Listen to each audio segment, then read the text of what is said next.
Hello tout le monde et bienvenue dans Clair Obscur, le podcast qui explore les coulisses de la création. Je m'appelle Blandine, je suis autrice et illustratrice et je vous accompagne dans votre quotidien d'artiste en vous partageant le mien. On parle avec authenticité de la réalité de la vie d'indépendant, entre entrepreneuriat, stratégie marketing, apprentissage et entretien de la créativité. Si toi aussi tu es artiste indé, c'est le podcast qu'il te faut pour ne plus te sentir seul et avancer sereinement dans tes projets. Hello tout le monde, j'espère que vous allez bien. Avant de commencer cet épisode, je voulais juste vous dire que j'ai sorti l'Académie des Arts Obscurs sur Amazon. Donc il est maintenant disponible en version e-book au prix de 2,99€, ce qui n'est pas cher du tout, mais en fonction du nombre de pages, c'est à peu près cohérent puisque c'est un roman court. En fait, c'est plus une novella qu'un roman. Puisqu'en fait, les épisodes vont progressivement disparaître de mon Substack pour laisser place à la saison 2 qui va arriver bientôt, je l'espère. Je ne sais pas encore la date, mais voilà. Donc si jamais ça vous intéresse, vous pouvez aller l'acheter sur Amazon. Et si vous l'avez déjà lu en version papier ou en ligne, n'hésitez pas aussi à aller laisser un commentaire sur la page du livre. Ça me fera très très plaisir et ça fera du bien au roman pour qu'il puisse être connu. Voilà. Et deuxième chose, avant de commencer cet épisode, je voulais faire aussi un petit disclaimer parce que moi aussi j'ai été dans la position d'être une autrice non publiée qui avait beaucoup d'espoir et qui attendait beaucoup de placer un de ses romans en maison d'édition.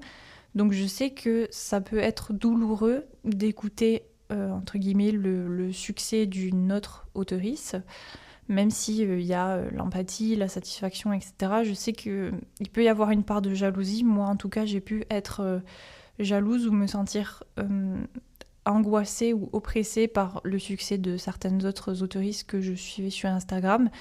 Donc si jamais c'est votre cas, il n'y a pas de problème, n'écoutez pas cet épisode, c'est pas grave du tout. Et si jamais vous êtes dans ce cas-là aussi, sachez que ça ne définit pas votre valeur du tout. Moi ça fait un bail que j'écris et que ça ne marche pas non plus. J'ai essuyé pas mal d'échecs et de grosses déceptions. Mais voilà, j'ai pas lâché et il se trouve que ça a fini par payer. Mais voilà, c'est un peu aussi un pari quand on fait de l'écriture. On n'est pas sûr du tout que ça fonctionne. Et il y a une part de chance là-dedans, comme vous allez voir dans cet épisode si jamais vous l'écoutez. Et bref, je sais que ça peut être douloureux, donc voilà, faites attention à vous. Ça fait un moment que j'attends d'enregistrer cet épisode. Parce que ça fait du coup depuis 2022 maintenant que j'ai commencé à écrire.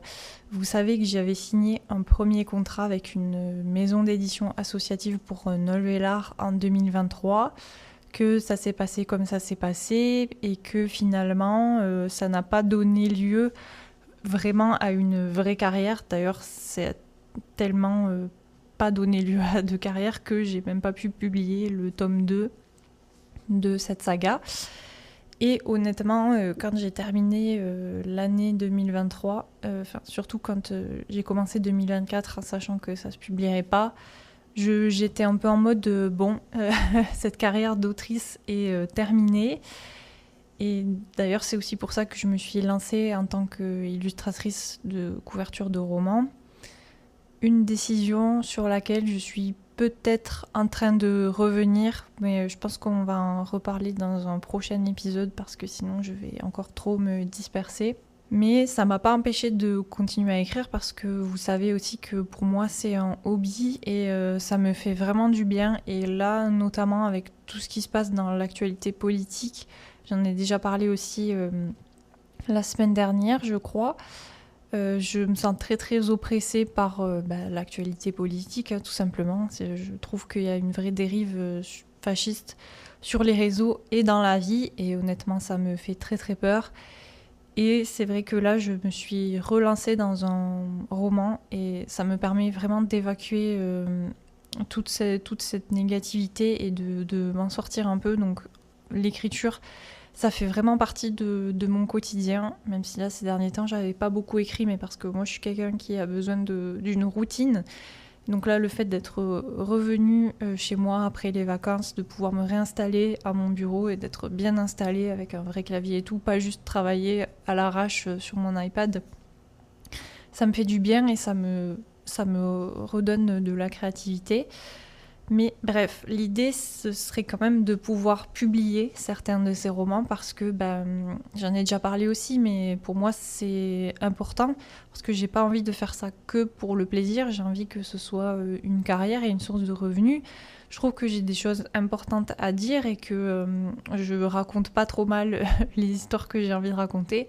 Donc c'est vrai que j'ai continué d'écrire et j'ai continué de faire des soumissions.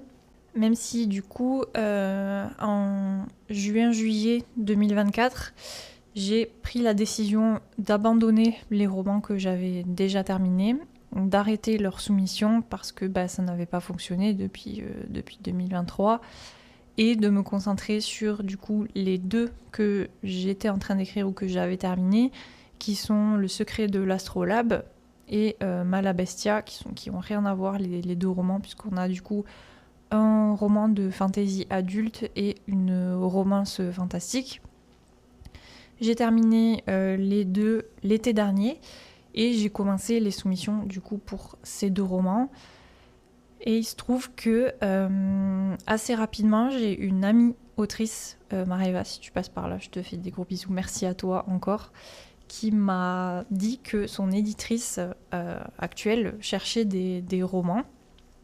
Et donc du coup, je lui ai envoyé Le secret de l'Astrolabe parce que c'est ce qui collait plus ou moins à la DA, que la fantasy collait plus que la romance contemporaine. Donc je lui ai envoyé celui-là.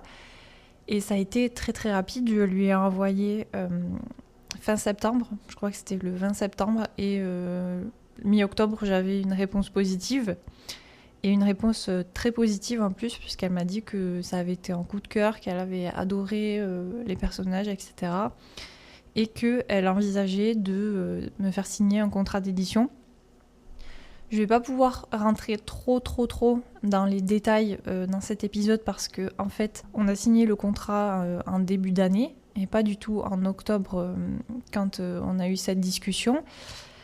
Et je ne peux pas dire dans quelle maison d'édition j'ai signé pour l'instant, ni en dire plus, mais voilà, on va parler de tout ce contexte. Mais j'entrerai pas trop dans les détails, j'espère que ce sera quand même clair pour vous. Mais bon, de toute façon, ça donnera lieu à d'autres épisodes, on en reparlera évidemment. Et sur le coup, c'est vrai que j'étais un peu choquée en vrai, parce que du coup, comme j'ai dit, elle a employé des termes très forts, genre coup de cœur. Et pour moi, c'est toujours exceptionnel en fait de me dire que mon roman il a pu parler à un tel point à une éditrice et en fait même à 2 éditrices puisqu'elle travaille à 2 et les 2 l'ont lu et les 2 ont eu le même ressenti et je me suis sentie hyper valorisée. C'était vraiment incroyable. Donc ensuite, on a discuté un peu de ce qu'elles imaginaient pour la suite du roman. Pour tout ce qui est du coup retravail éditorial, parce qu'il y avait quand même pas mal de choses à retravailler, des parties de l'intrigue qui étaient floues, peut-être une orientation plus adulte que ce qui était là actuellement. Et d'ailleurs, c'est aussi pour ça que le titre va changer, mais pour l'instant, on n'a pas encore de titre défini, donc pareil, je peux pas vous en parler, mais ça s'appellera plus Le secret de l'Astrolabe, voilà, parce que ça faisait un peu trop jeunesse ou young adulte, alors que là on part plus sur une direction fantasy adulte du coup. Et on a aussi discuté du coup du programme d'édition avec un peu vite fait le planning qu'elles envisageaient, etc. Et c'est vrai que je me suis tout de suite sentie en confiance avec ces 2 éditrices parce que vous le savez, ça s'est pas forcément bien terminé avec ma précédente maison d'édition. En tout cas, ça s'est pas terminé comme j'aurais voulu puisqu'on n'a pas pu publier le tome 2 de mon roman. Et il y a eu un petit peu des soucis de communication. Et voilà, bref, ça s'est pas vraiment terminé bien. Et j'avais quand même pas mal de réserves à l'idée de signer un nouveau contrat.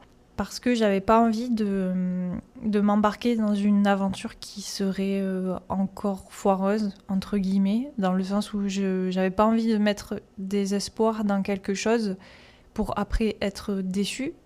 Et c'est sûr que c'est pas évident parce que c'est la vie en fait. Si on tente pas, forcément, on n'aura rien.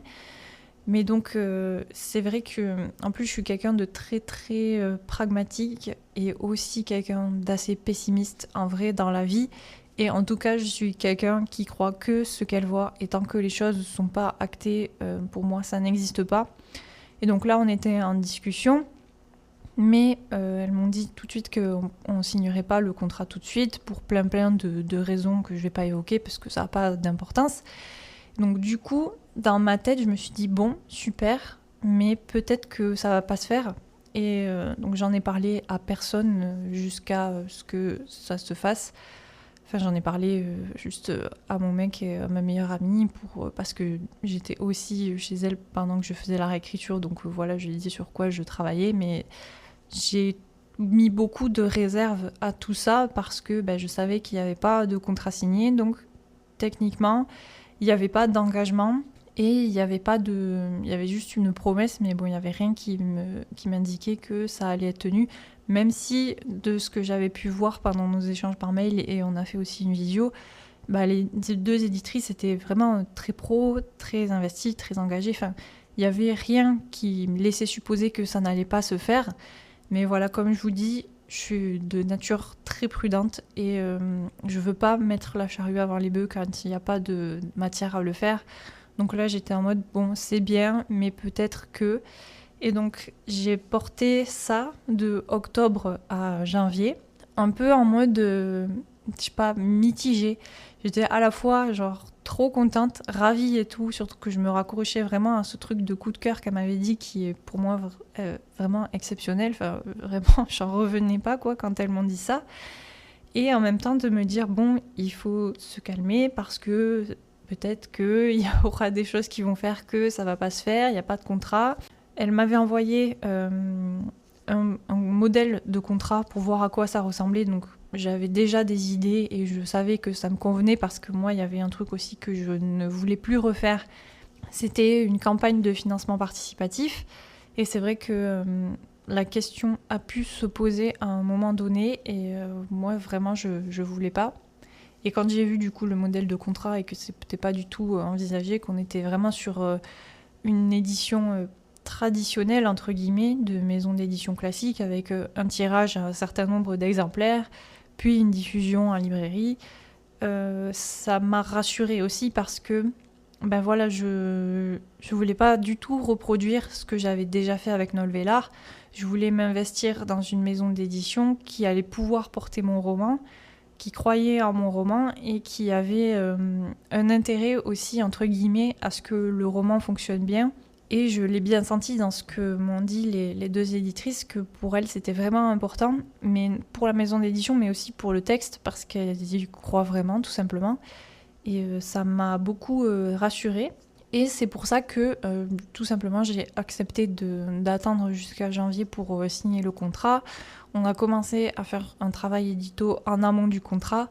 Et c'est vrai que là, je mets un petit disclaimer. En général, c'est pas forcément très bon signe si on vous demande de faire ça. Et en tout cas, moi, si ça avait été dans n'importe quelle autre circonstance, je pense que je ne l'aurais pas fait parce que ça peut mener à des dérives. Et comme je disais, il n'y a rien qui vous garantit qu'après le travail que vous avez fait, vous allez effectivement être signé. Et moi, c'est vraiment la confiance que m'ont donnée mes éditrices et que j'ai vu aussi que je pouvais leur faire confiance, que j'ai accepté de commencer ce travail. Mais voilà, je vous le dis, en général, il faut avoir signé le contrat avant de commencer le travail édito. C'est une sécurité pour vous et aussi pour les éditrices, pour que personne ne perde de temps et n'investisse de temps à perte, voilà, tout simplement. Mais voilà, moi je l'ai fait parce que je sentais que ça se passait bien. Et entre guillemets, j'avais rien à perdre parce que je venais de le terminer en fait. Quand je l'ai soumis, j'étais au début de la procédure de soumission. Je venais vraiment d'entamer. J'avais à peine fait ma liste de maisons d'édition à qui je voulais l'envoyer. Et finalement, c'est allé tellement vite que j'ai pas eu le temps de le soumettre à d'autres maisons d'édition. Enfin, j'ai dû répondre à 1 ou 2 appels à texte. Mais voilà, je crois que c'est ça. En tout, j'ai dû le soumettre à 3 maisons d'édition, dont elle. Et j'étais vraiment au début, donc je me suis dit, bon, au pire, si ça se fait pas, c'est pas grave. Surtout que j'avais pas spécialement le temps de m'en occuper, puisque je devais partir en convention en novembre, etc. Donc je me suis dit, bon, au pire, je travaille un peu dessus. Et si ça se signe pas en janvier, ce sera que du bénéf. Je le resoumettrai à d'autres maisons d'édition. Et ça collait bien à mon timing aussi de faire les soumissions qu'en janvier. Donc voilà, pour moi, il n'y avait rien à perdre à part la déception, entre guillemets. Donc c'est aussi pour ça que j'ai accepté et j'insiste quand même là-dessus. Vraiment, essayez au maximum d'avoir un contrat pour vous protéger parce que on ne sait jamais et puis il peut y avoir beaucoup de retournements de situation. Vous pouvez aussi voir que ça se passe mal pendant le travail éditorial. Donc bref, il y a plein de choses et c'est pas forcément un modèle à suivre que je suis en train de vous donner. Bref, ensuite, du coup, en janvier, on a signé le contrat. Et là, j'étais vraiment très très contente. Surtout qu'on avait du coup commencé le travail édito et on avait quasiment déjà fini une première réécriture qui avait vraiment poussé le roman beaucoup plus loin. Et donc je voyais vraiment déjà la différence entre avant et après. Et rien que ça m'avait donné beaucoup de satisfaction. Mais pareil, je ferai un épisode dédié à la réécriture, je pense, parce que j'ai énormément de trucs à dire. Et donc maintenant, je peux officiellement le dire, on a signé le contrat début janvier, donc voilà, ça fait vraiment 3 semaines que c'est acté officiellement, même pas. Donc j'ai signé un contrat en maison d'édition et je suis extrêmement ravie, d'autant plus que voilà, on est sur un projet qui m'a l'air très sérieux, qui va être diffusé en librairie. Et ça aussi, c'est très important pour moi parce que j'ai bien vu aussi par le passé que un roman peut vivre tout seul en ligne, mais ça a été quand même difficile pour moi, en tout cas, à porter. D'avoir que de la communication virtuelle à faire, ça a été assez difficile. Et c'est vrai que moi, je rêve de façon assez cliché d'une carrière tout à fait cliché, quoi. C'est-à-dire avec une sortie en ligne, une sortie en librairie, des dédicaces, aller voir mon roman dans les librairies, et qu'il y ait des gens qui tombent dessus par hasard, etc. etc. Enfin, voilà, je voulais un truc un peu grand et ambitieux, c'est clair, et j'ai pas honte de l'admettre non plus. C'est pas que je voulais absolument pas signer dans une petite maison d'édition, et d'ailleurs, c'est une petite maison d'édition dans laquelle j'ai signé, mais c'est pas du tout... Enfin, j'ai pas de honte à dire que je voulais quelque chose d'ambitieux. Enfin, je sais pourquoi je fais ça, et je sais quels intérêts je cherche en faisant ça. Et je sais aussi qu'il y a certaines formes de publication qui ne peuvent pas me l'apporter.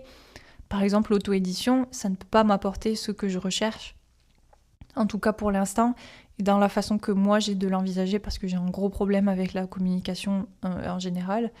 Et je sais que quand on est en auto-édition, on doit porter son texte et communiquer. Et je sais que j'ai pas les épaules pour faire ça. Et que du coup, ça ne m'apportera pas ce que je veux, à moins d'avoir un coup de chance énorme et que le livre buzz tout seul. Mais voilà, on peut pas compter que sur la chance non plus dans la vie. Et bref, tout ça pour dire que je n'aurais pas signé avec n'importe quelle maison d'édition. Et je ne signerai plus jamais avec n'importe quelle maison d'édition, en fait. Et c'est aussi pour ça que quelque part, c'était bien pour moi d'avoir un temps entre l'approche de l'éditrice et la signature du contrat, parce que ça m'a permis vraiment de discuter avec elle c'est même au pluriel, de me rendre compte que ça collait à ma vision, que aussi on s'entendait bien, qu'on avait plus ou moins la même vision du travail éditorial, ou en tout cas qu'on avait une façon d'envisager le travail qui était similaire et une direction commune vers laquelle portait le texte. Et donc tout ça c'est des éléments intangibles, mais qui font que voilà, je me sens bien avec mes éditrices. Enfin, j'ai une éditrice, mais en fait, c'est une équipe de 2 éditrices, donc voilà, je dis au pluriel, parce que les 2 sont vraiment très très cool. Et pour moi, ça fait partie des indispensables aussi. Il n'y avait pas que le contrat, il n'y avait pas que la diffusion en librairie, le fait d'être rémunéré, il n'y a pas du tout que ça. Il y avait aussi vraiment ce truc de professionnalisme et de confiance qui était vraiment très très important pour moi. Parce que moi, je ne vais pas me jeter des fleurs, mais je suis quelqu'un qui est très professionnel et qui est très très rigoureuse dans son travail. Et moi, si tu me dis ton texte, il est à rendre pour le 7 février, je le rends texte le 7 février avec un travail qui est abouti. Et c'est comme ça que je travaille. Et donc c'est vrai qu'en général, j'attends la même chose des gens qui travaillent avec moi. Et je voulais aussi m'assurer en amont que ce serait le cas. Et j'ai été ravie de voir que ça se passait tout à fait bien et qu'en effet, elles étaient très professionnelles, très investies et qu'il y avait un réel travail éditorial qui allait être mené. Et pas juste retoucher 4 coquilles par-ci par-là, mais vraiment un gros travail de fond pour approfondir, pour pousser le texte. Et ça m'a vraiment poussée, en fait, c'est ça le mot. Parce que c'est le même problème qu'avec l'auto-édition. Je suis pas en mesure de pousser mes textes au maximum seule, enfin je crois pas. Je suis capable de fournir un texte très abouti avec un premier jet. D'ailleurs, elles me l'ont dit et je le remarque moi-même aussi, encore sans arrogance aucune, mais je vais pas non plus faire la fausse modeste et dire que mes premiers jets sont pourris. Mes premiers jets, ils sont pas pourris, ils sont très très propres et ils sont clean. Mais c'est vrai que j'ai du mal à pousser mon texte après plus loin. J'ai du mal à porter une réécriture seule. Par exemple, quand je dois faire ma première réécriture solo après le premier jet, c'est une étape qui est très compliquée pour moi parce que je n'arrive pas, j'ai pas forcément la vision de ce qu'il faudrait améliorer. Et c'est là où l'intervention d'une personne tierce est giga importante. C'est vrai qu'en auto-édition, on peut faire de la bêta-lecture et trouver des personnes qui sont hyper compétentes, soit bénévolement, soit en payant. Mais voilà, moi j'ai besoin vraiment de ce regard d'une personne tierce. Et donc là, je suis vraiment aussi contente d'être tombée sur une personne qui a une vision pour mon texte, clairement. Peut-être plus que ce que j'avais moi, même parce que du coup, là, on l'a tendu vraiment plus vers l'adulte. On a développé les personnages, l'univers, crédibilisé toute l'intrigue, avec vraiment du travail de détail sur l'intrigue pour que ça se déroule et que la fin arrive de façon cohérente. On a vraiment aussi retravaillé d'ailleurs toute la fin qui a changé genre 2 fois depuis le premier jet. Je sais plus du tout ce que je voulais dire avant de m'embarquer dans cette explication, mais bref, c'est pas grave. Je crois que de toute façon, j'ai fait le tour. Je suis encore une fois très très contente d'être signée en maison d'édition. Comme je vous l'ai dit, je reste encore sur la réserve parce que même si le contrat est signé, la publication n'a pas eu lieu. Pour moi, il reste encore un gros point d'interrogation qui me donne un peu des frissons d'angoisse quand j'y pense, qui va être la couverture parce que, voilà, je l'ai dit, je suis quelqu'un de super exigeant et je connais l'illustratrice qui va faire la couverture. Son travail est très très bien, mais voilà, j'espère que la couverture sera à la hauteur de mes attentes parce que j'aime pas tout en termes de couverture. Donc j'espère que la vision sera ok. J'aimerais bien voir les premiers croquis. Enfin, on va voir les premiers croquis bientôt, donc j'espère que ça collera. C'est pas que j'ai une idée en tête, mais c'est qu'il y a des choses que je trouve clairement moches et que j'ai pas envie de voir sur mon roman, clairement. Mais voilà, je fais aussi confiance à mes éditrices pour guider l'illustratrice et je sais que j'ai aussi un droit de regard là-dessus, donc il n'y aura pas de problème. Mais bref, je reste encore un peu sur la réserve, c'est pour ça aussi que je crie pas d'enthousiasme. De toute façon, c'est pas du tout dans ma personnalité de faire ça. Mais j'attends vraiment la sortie, qui normalement devrait se faire cet été, pour tirer le bilan global de l'expérience et voir si ça fonctionne, parce que là, on n'est qu'au tout début du processus, et avoir signé un contrat, c'est vraiment que la toute première étape. Et maintenant, il va y avoir tout le travail de communication dont j'attends aussi beaucoup, et évidemment toute la sortie. Et j'espère que le roman trouvera son public et qu'il aura du succès tout simplement, parce que sinon, pour moi, ça n'aura pas de valeur. Voilà, si on le vend à 10 personnes, pour moi, ça n'aura aucun intérêt. Mais bref, voilà, je vais pas, encore une fois, anticiper en bien ou en mal. Je reste sur mon travail édito. J'ai encore beaucoup de travail à faire pour la deuxième réécriture qu'on est en train de faire. Et je vous en reparlerai dans un prochain épisode.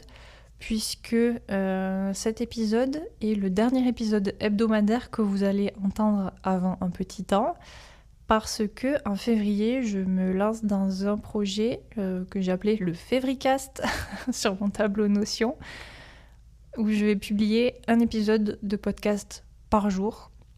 Je réexpliquerai au début du premier épisode, mais en gros, j'avais commencé ça en décembre pour faire un genre de calendrier de l'avant du podcast, mais j'ai fait que vadrouiller partout, j'étais pas chez moi nulle part, et ça a été très compliqué en fait d'enregistrer des épisodes, donc j'ai give up tout simplement, j'ai abandonné. Mais j'ai quand même vu que sur la semaine et demie que j'ai réussi à tenir, ça avait eu une vraie influence sur mes stats. En termes d'audience, ça avait quand même beaucoup aidé. Donc je sais que le mois de décembre est aussi propice à ça, qu'il n'y a pas que le format daily. Mais j'ai quand même envie de réitérer l'expérience avec dans l'idée de pousser le podcast un peu plus loin que ce qu'il est actuellement. D'ailleurs, tous les épisodes seront disponibles sur YouTube dès la sortie. Ça se fait de façon automatisée. J'ai mis ça en place la semaine dernière, histoire aussi de toucher peut-être un autre public. Parce que j'aimerais bien que ce podcast continue de grandir et fasse sa petite vie de podcast et que ce soit cool, tout simplement. Donc voilà, on va se retrouver dès lundi prochain pour un nouvel épisode. Et d'ici là, je vous souhaite une bonne fin de semaine, un bon week-end et à bientôt. Ciao!